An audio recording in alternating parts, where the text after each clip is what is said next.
Som. Obrigado, Tiago.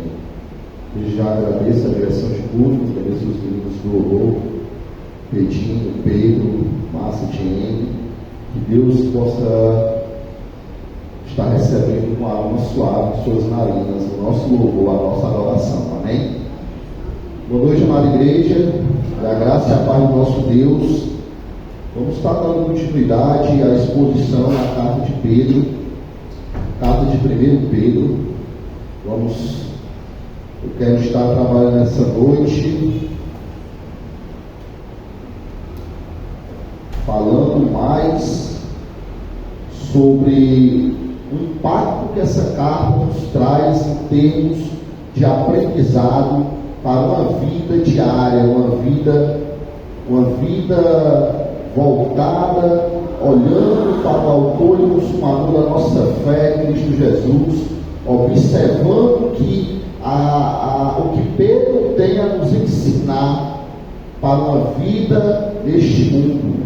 Eu quero estar trabalhando hoje no verso 13 ao 21 da carta de 1 Pedro, capítulo 1. Pureza em meio à contaminação. Amém? Vamos abrir a palavra do Senhor. Eu sentindo falta de alguns irmãos, mas eu sei que tem alguns que estão trabalhando com a família do irmão Valderi e trabalha em questão de escala. Aí no domingo que ele não vem é porque ele está de serviço.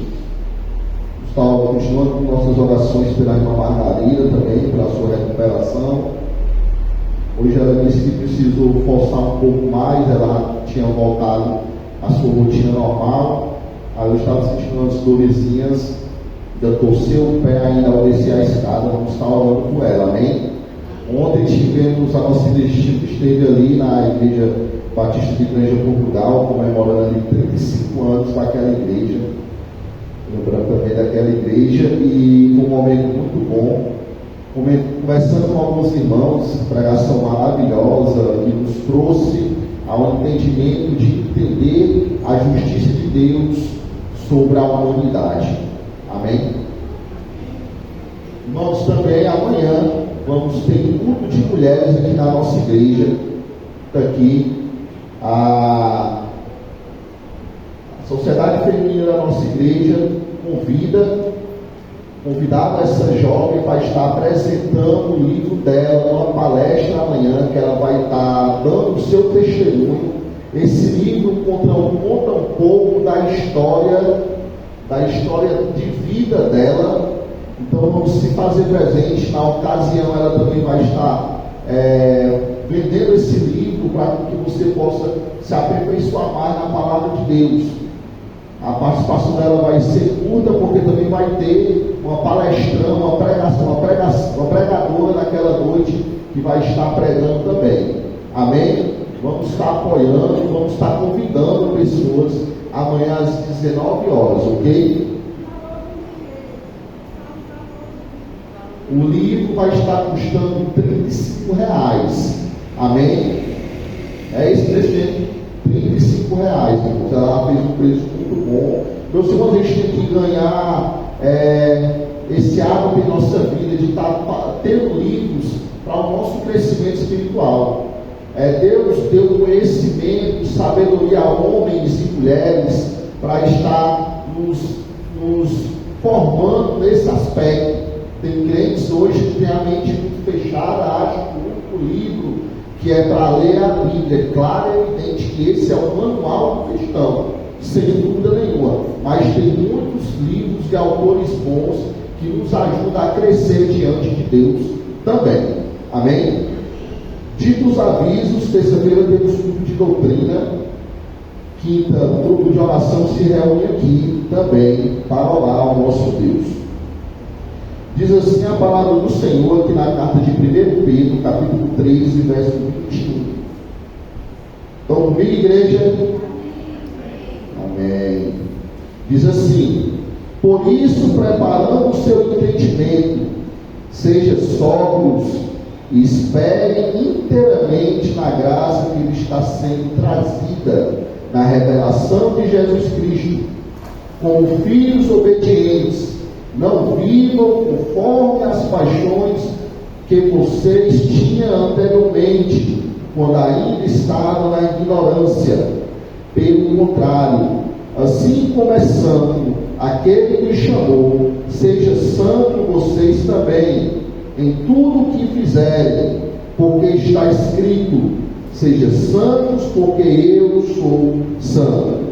E se vocês invocar como Pai, aquele que sem parcialidade julga segundo as obras de cada um, vivam em temor durante o tempo da peregrinação de vocês, sabendo que não foi mediante coisas perecíveis, como prata ou ouro, que vocês foram resgatados da vida inútil que seus pais lhes legaram, mas pelo precioso sangue de Cristo, como de um cordeiro sem defeito, sem mácula.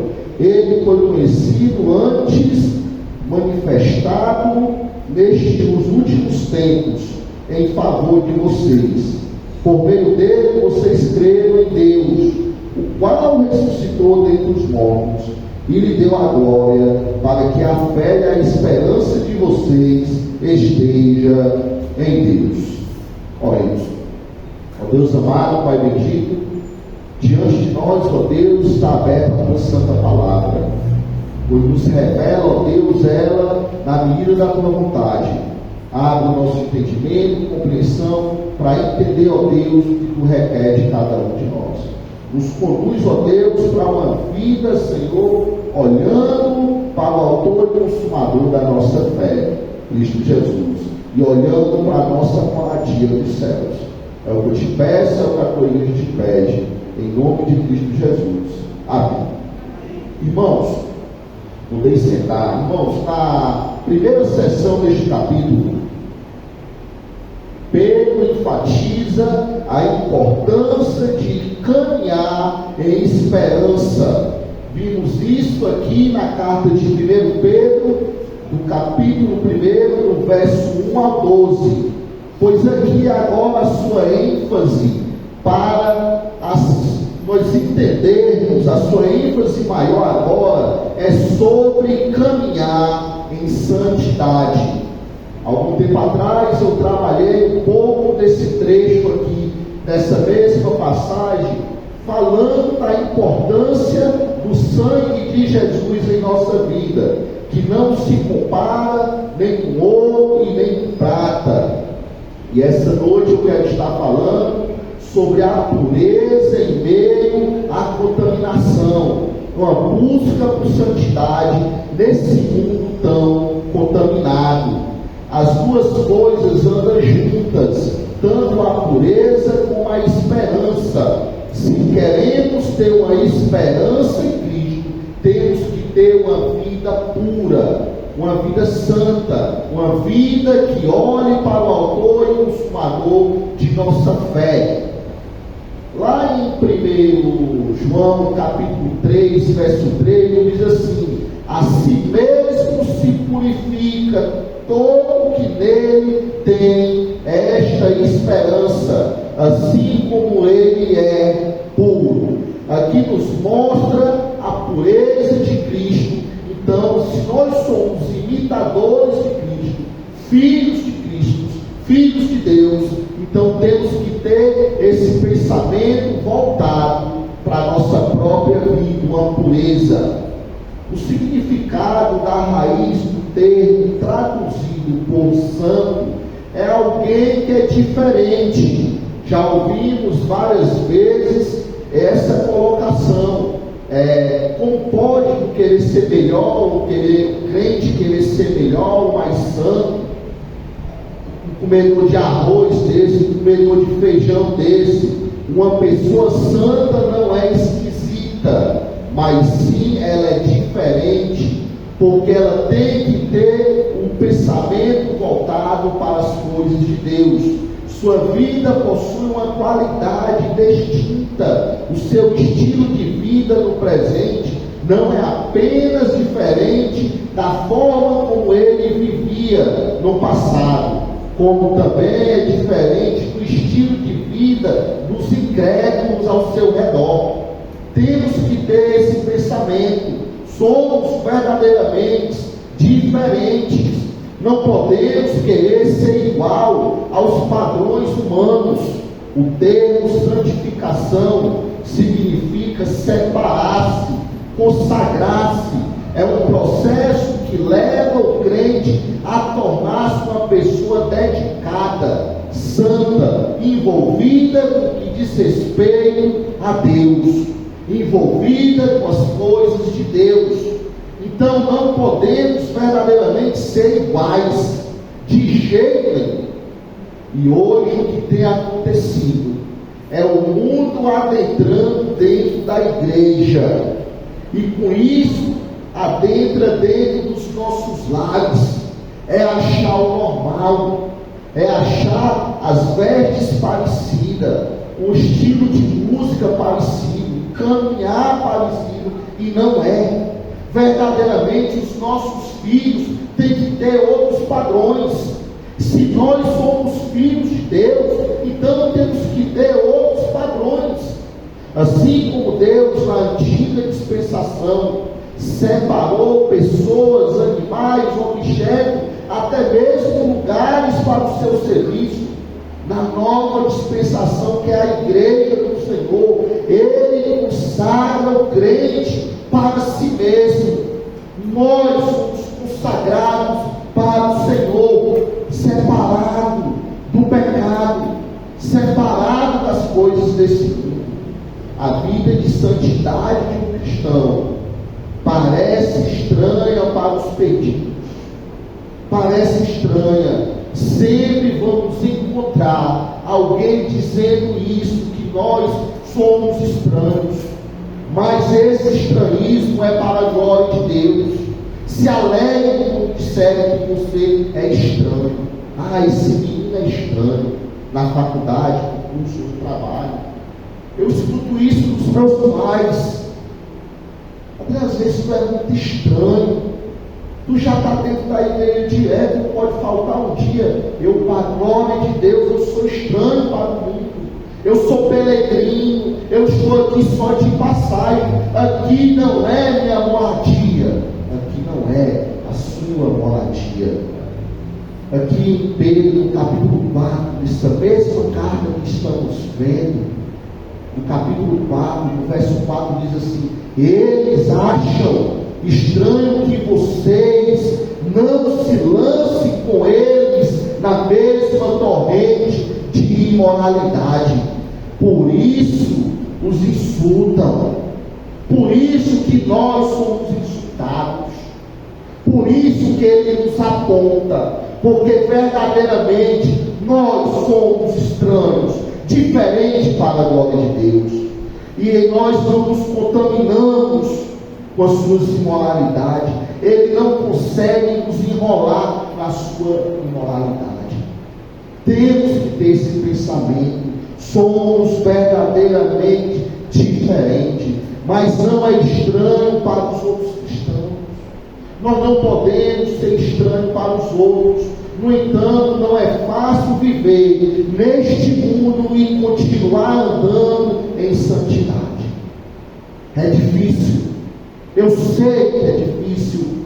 O ambiente contrário a Deus que me cerca, aquilo que a Bíblia chama de mundo, está sempre pressionando, tentando forçar o cristão a adaptar-se aos seus padrões mundanos. Mas não se deixe vencer. Lembre-se que você tem um advogado fiel. O nosso Deus, Ele batalha as nossas lutas, e Ele nos assegura que nós somos mais que vencedores em Cristo Jesus. Não ache que o mundo está lhe tragando, está lhe cercando. Você é melhor do que isso. Você é melhor do que isso. Eu sempre falo que os crentes têm que atingir sempre o primeiro lugar. Se for no Enem, é o primeiro lugar que temos que estar lá. É o nome de um crente.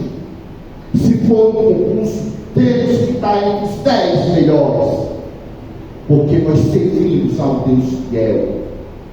Não é soberba, não, é porque o nosso Deus nos assegura que nós somos diferentes, para a glória de Deus, e Ele nos assegura que somos mais que vencedores em Cristo Jesus.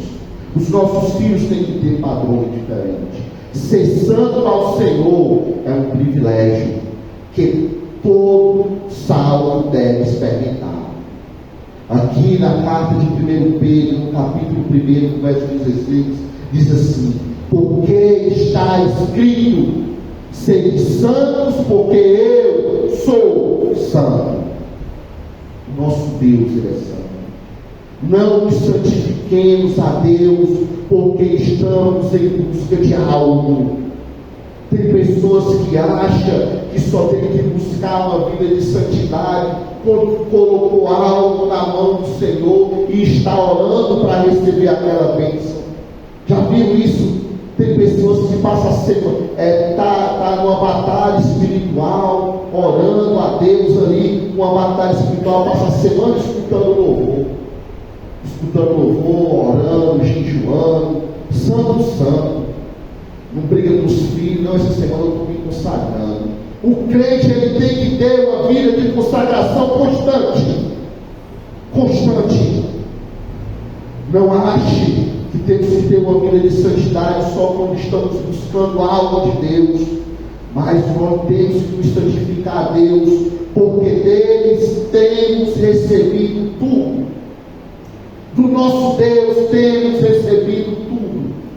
Lá em Romanos 11:36, adoro esse versículo, porque dele, por meio dele e para ele são todas as coisas.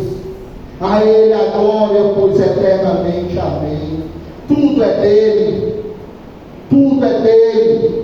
nada aqui é nosso. A tua vida foi comprada pelo sangue precioso. Nós não pertencemos a nós mesmos, somos de Cristo Jesus. Muitas vezes me encontro de tomar uma decisão, de ter que agir e olhar e dizer assim: Pai, mas eu não queria fazer assim. O Senhor me mostra, não é a tua vontade que tem que prevalecer, é a minha. Não é tu que se manda, é Deus, é eu que mando em ti. Eu sou o teu Deus, e eu curvo minha cabeça mesmo sem querer e vou lá resolver o que tem que ser resolvido. Não é fácil, e quem se deu a si mesmo por nós, para nos remir de toda a iniquidade e purificar para si um povo todo seu, zeloso e de boas obras. Quem foi? Foi Cristo Jesus. Foi Ele que se deu por nós. Então esse direito de existência não é meu nem seu, é dele. Esse direito de viver não é nosso, é dele. A santificação é a vontade de Deus para o crente. Em 1 Tessalonicenses 4:3 diz assim: porque esta é a vontade de Deus, a saber, a vossa santificação, e que vos abstenha da prostituição desse mundo. Quando fala que prostituição não é só a parte sexual, não. Aqui, quando fala sobre prostituição, é aquilo que envolve todo o ser humano: a mentira, o engano, a blasfêmia, aquilo que consegue te afastar de Deus. Ele coloca essa palavra prostituição porque para aquela cidade era o pecado que mais assolava aquelas ruas, era o que mais acontecia. Mesmo antes da fundação do mundo, o Senhor, Ele já se preocupava com a nossa santificação. O Senhor Jesus, Ele morreu para a nossa santificação. Lembra-se que antes nós estávamos mortos nos nossos pecados, nos nossos delitos, e Ele morreu e nos purificou. purificou para uma vida santa. Ele nos deu uma roupa alva, branca como a neve. Deus chamou o povo para ser santo, separado, povo exclusivo seu. Deus não admite a mistura do que é santo com o que é profano. Não. Irmãos, conheço muita gente que vive uma vida dissoluta, uma vida sem Deus. Um dia desse, um rapaz que eu sei lá no meu bairro, que é envolvido com droga, me procurou e disse assim: pastor, eu quero fazer uma doação lá para a tua igreja. E eu sei que o dinheiro dele é ilícito. Eu sei que o dinheiro dele é ilícito. Quero fazer uma doação lá. E eu peguei meu irmão: pastor, eu sei que o dinheiro é sujo, eu sei que eu vendo droga, tem pessoas que trabalham para mim.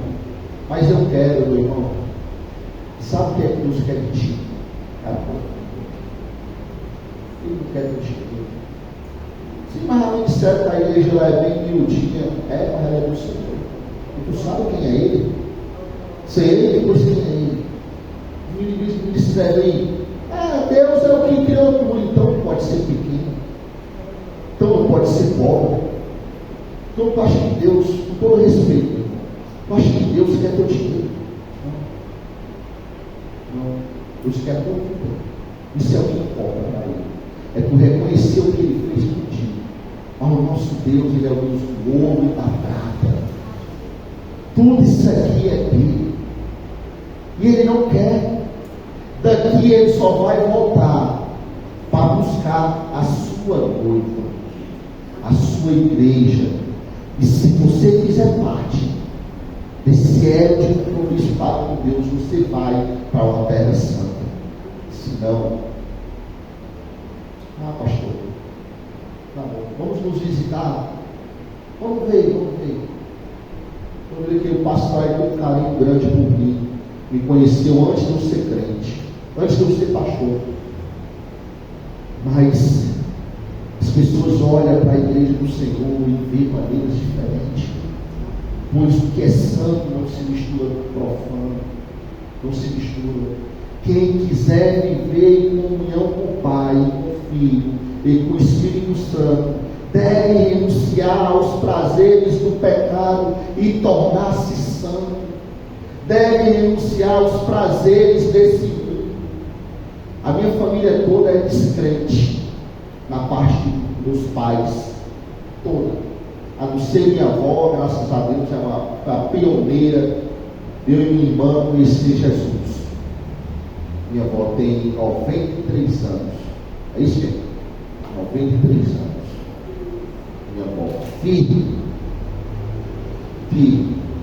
Semana ela disse para mim que está na cabeça dela que ela só é para ir para a igreja no dia de Santa Ceia e no dia de devolver o dízimo. Ela falou. Eu falei para eles que eu não existia nem carro, eu já ia para a igreja. Se o carro não aparecer aqui, eu vou a pé. Olha só, sabe onde é? Eu vou perguntando, até chegar lá. Você está entendendo? O prazer que ela tem de estar na casa do Senhor. Mas os outros são tudo descrentes. E eles fazem festa, fazem almoço, fazem passeio. Pergunta se eu vou. Para onde eles vão viver lá? E eles falam: ele nunca está no nosso meio. Aí, mãe, minha família é boa. Eu sei que minha família é tua mulher e teus filhos. Não, minha família é a igreja do Senhor. É eles. Mesmo pensamento, mesmo foco, olhando para o mesmo horizonte. Essa é a nossa família. O nosso papel na família de descrentes é orar por eles, pregar o Evangelho, orar por eles, ter um bom testemunho para que eles vejam isso em nós. Meus filhos eram menores, eu ainda mandava eles para ir passar as férias lá com os pais. Quando aquele ali chegou uma vez e disse assim para mim: pai, chegou um homem lá atrás da avó. Aí a avó mandou ir lá na porta e disse que ela não estava. Aí eu, e tu, Luquinha? Aí eu disse a ela que minha mãe me diz direto que o pai da mentira é o diabo. E eu não sofri dele não. Depois disso aí, nem deles não mais. Graças a Deus, o filho deu um testemunho. Ela ficou zangada, ele disse: por que vai? Eu te dou isso, tentou comprar ele. Eu não vou não. Minha mãe me remonta que o pai da mentira é o diabo, eu vou no meio dele. Vou não. Você está entendendo? Depois disso aí, igual mais eu, passo o dia que eu estou lá vendo tudo, observando tudo, e volto ao período de tarde. Vou passar a férias de tudo. O que é que teus filhos querem passando férias na casa de descrente? E oro muito a Deus, pedindo perdão a ele às vezes que eu mandei, porque o que foi que minha filha mais velha viu lá? O que foi? Não, e hoje uma vez ela falou para mim: pai, eu percebo que eu sei todas as artimanhas do diabo que veio lá na casa da minha avó. Ela viu muita coisa. Ela ia bem novinha. E aí, Ana? Pai, não confio em nem. Ela disse para mim: não confio em nem. Então nós não podemos. Nós somos diferentes. Pode ser sua cabeça. Nós somos diferentes. Deus quer ver o seu povo santo. A verdadeira santificação ocorre no crente, partindo do interior do seu coração, contrito, arrependido, e dizendo: pai, me transforma. Se você não tem esses hábitos, peça a Deus que Ele escuta o coração contrito. Nesta passagem, Pedro apresenta aos seus leitores 5 incentivos espirituais, a fim de nos encorajar a manter um estilo de vida diferente deste mundo, a andar em santidade em um mundo contaminado. Pelo tempo, eu vou estar dividindo essa mensagem no decorrer dos domingos, mas eu quero estar fazendo uma aplicação do primeiro ponto essa noite, que tudo para a glória de Deus. Observe no verso 13 da nossa passagem-chave aqui da carta de 1 Pedro, capítulo 1, o verso 13 nos diz assim: por isso, preparando o seu entendimento, seja sóbrios e espere inteiramente na graça que lhes está sendo trazida na revelação de Jesus Cristo. A revelação de Jesus é uma expressão equivalente à viva esperança que nós vimos nos versos passados. Essa viva esperança nos revela Cristo. Ele se revela nessa viva esperança. O cristão vive no tempo futuro. Suas ações, decisões no presente são governadas por essa esperança futura. E qual deve ser a esperança do crente? É de morar no céu. Essa tem que ser a esperança do crente. Assim como um casal de noivos faz planos para uma cerimônia de casamento, também o cristão de hoje vive na expectativa, ou deve viver na expectativa de ver Jesus. Eu imagino tanto que Sabrina, assim, os últimos que casaram aqui, já voltando aqui, a Daniela, eu estava chegando, né? Mas o Tiago e a Sabrina eu pude acompanhar bem de perto. Eu imagino tanto que eles correram para, quando terminar toda aquela cerimônia, dizer assim: ai, mas vencemos, né, Sabrina? Ai, mas ainda falou ainda que assim, ainda faltou isso aqui, porque nós poderia ter feito diferente nisso aqui. Mas lembra que só casa uma vez, né? Ah, diferente nisso aqui. A Dinha ia falar muito, nós só poderia ter feito diferente isso aqui. Então eles focaram naquilo ali. Então hoje nós temos que viver a expectativa de ver Jesus. Mas o que é que está acontecendo hoje?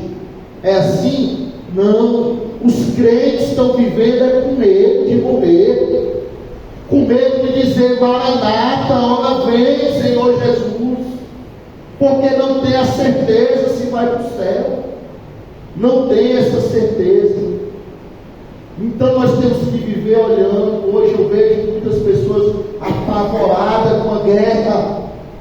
Claro, é evidente, nós temos que orar por Israel, pedir a Deus que Ele tenha misericórdia dos seus escolhidos, ver crianças envolvidas com guerra. Claro, é evidente. Mas ao contrário, a igreja do Senhor tem que estar orando, ora vem, Senhor Jesus, Maranata. Meus irmãos, estamos aqui só de passagem. Se nós morrermos para com Cristo, estaremos diante dele. Por isso, preparando o seu entendimento, em outras traduções tem cingindo o vosso entendimento. Em outra tradução mais antiga, isso significa consertar-se, harmonizar-se, ligar-se, juntar-se numa cadeia ou sequência lógica de ideias, ter a mente disciplinada. Temos que ter a mente disciplinada no pensamento que vamos morar no céu. Disciplinar a nossa mente, igual como nós disciplinamos uma criança do que é certo e do que é errado. O certo do crente é olhar para Cristo e dizer: Maranata, ora vem, Senhor Jesus. Essa sequência de pregações que eu estou fazendo aqui na carta de Pedro, expondo esse livro, não é à toa. Quando eu terminar toda essa exposição desse livro, eu vou falar sobre escatologia. Vou falar, vamos ver, vamos crescer junto aqui, o que é esses temores de guerra. É você sair daqui e pensando: Senhor, pois que tu volte logo. Eu estou aqui só de passagem. É disciplinar a nossa mente nesse pensamento. A imagem aqui, a imagem de um homem que prende as pontas do manto a seu cinto, ficando livre, e assim ele pode correr. É aquela ideia de quando você vê uma poça de lama, aí você droga as calças para não se melar. É você estar livre. O cristão, ele tem que estar livre em Cristo Jesus, para não temer a morte. Também não vamos estar colocando o nosso Deus à prova, arriscando, tentando descobrir qual é o momento.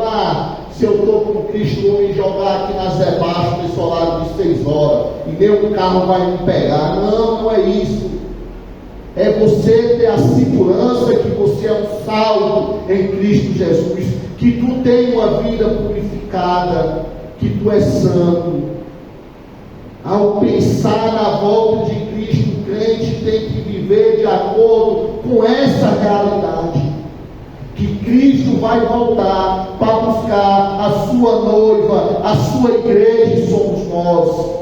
Procurar escapar-se de muitas coisas do mundo requer que olhemos para Cristo e decidimos viver uma vida santa. Aí passaremos a ter uma vida espiritual melhor, passaremos a não pecar com tanta facilidade, servir, olhar o espelho que é Cristo e manter essa trajetória, o progresso espiritual em nossa mente, vai nos ajudar a fugir do pecado.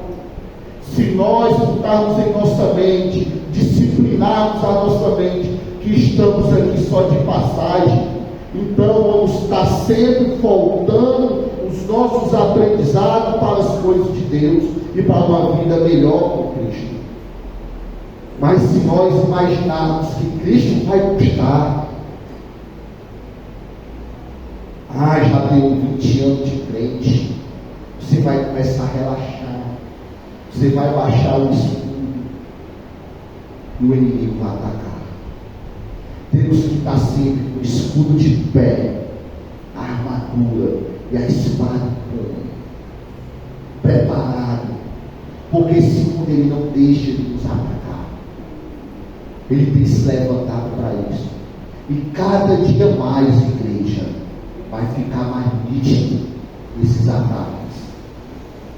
Ataques pessoais contra a nossa família, querendo fazer com que nós olhemos para o homossexualismo como algo natural, a prostituição, a mulher ter 2 maridos, o marido ter 2 mulheres, como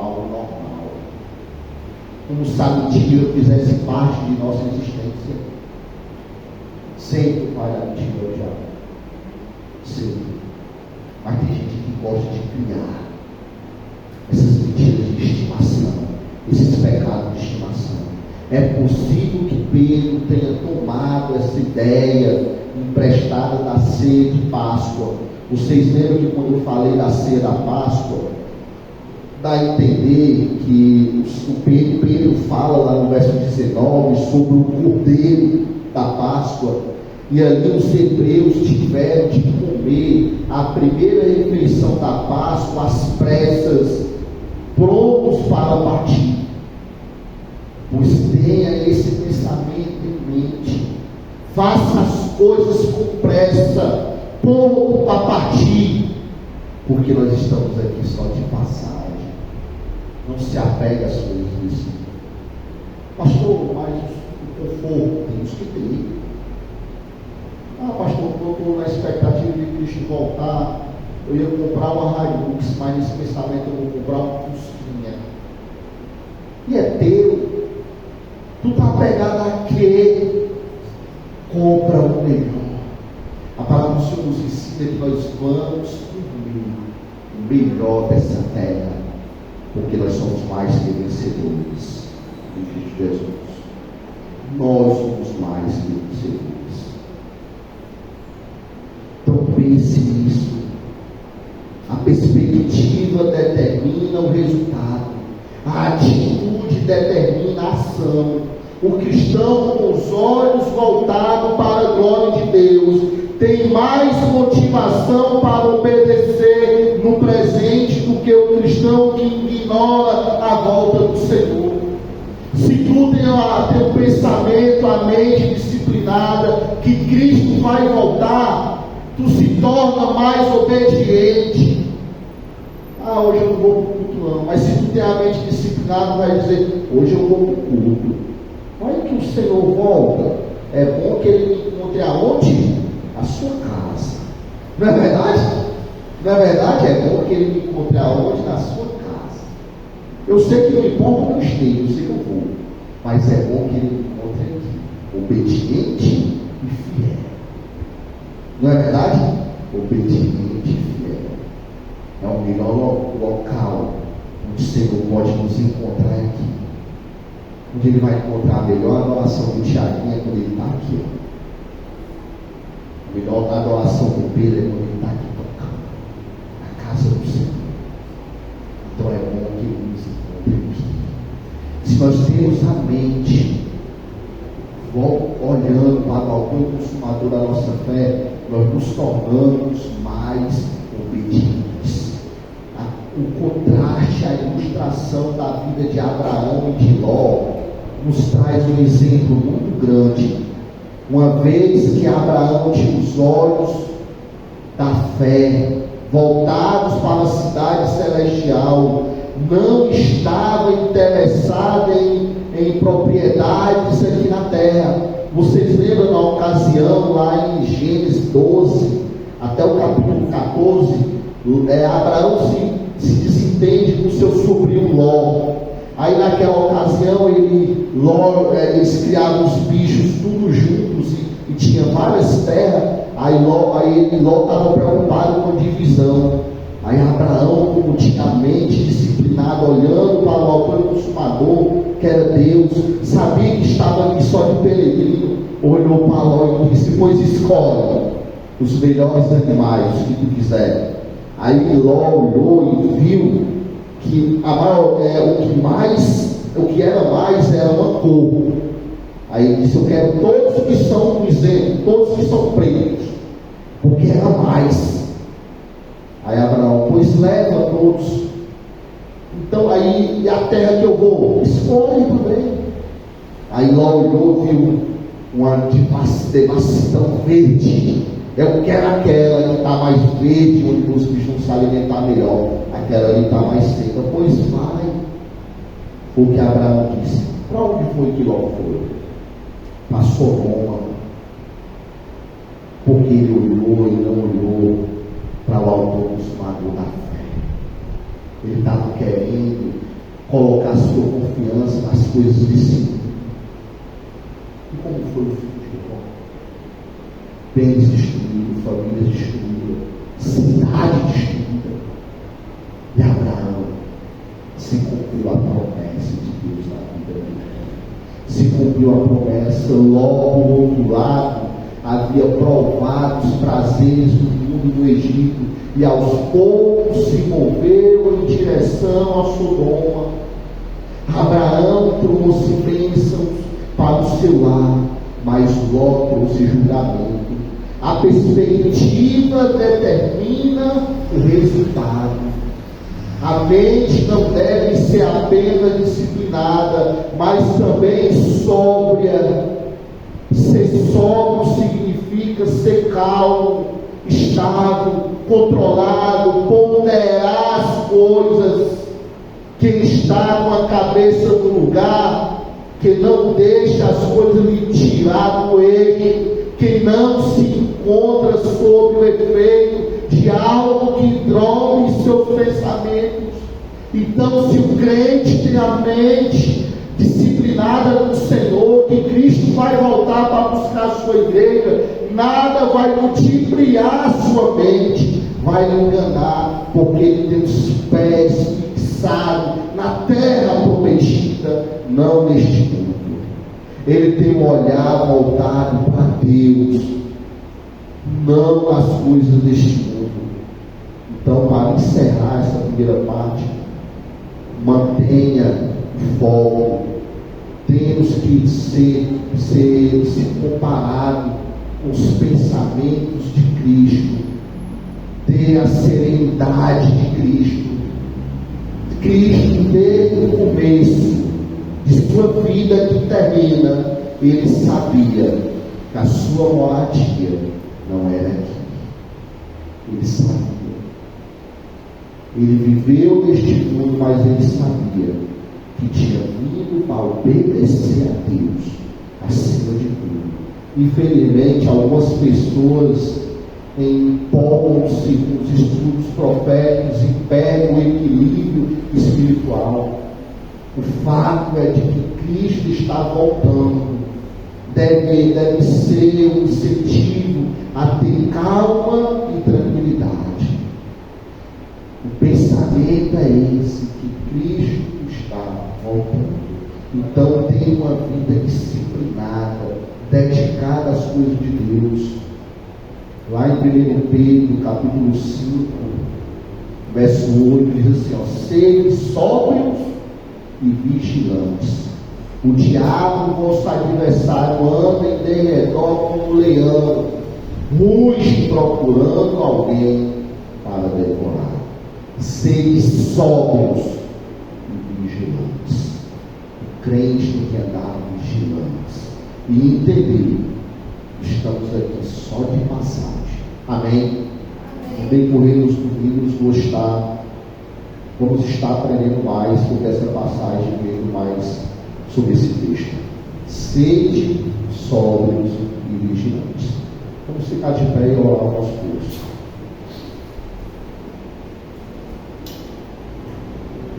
Desde já agradeço a minha oportunidade, para a glória do Senhor. Ó Deus amado, Pai bendito, muito obrigado, ó Deus, pela aplicação da Tua palavra em nossa vida. Nos ensina, ó Deus, a ter uma vida disciplinada, a ter uma mente disciplinada, Senhor, a ter um olhar voltado para Ti, a entender, ó Pai amado, Deus bendito, que estamos aqui de peregrinos, só de passagem. Nos ensina a olhar, ó Deus, para a terra prometida, vivermos aqui, mas com os pés fixos, ó Pai, na terra santa, com os pés fixos, ó Deus, em uma eternidade para contigo.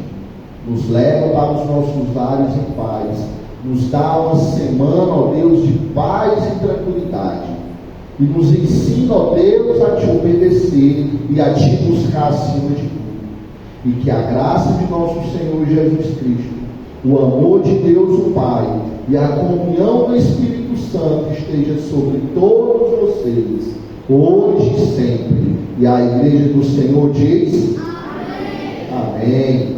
Boa noite a todos, meus irmãos. Boa noite a todos.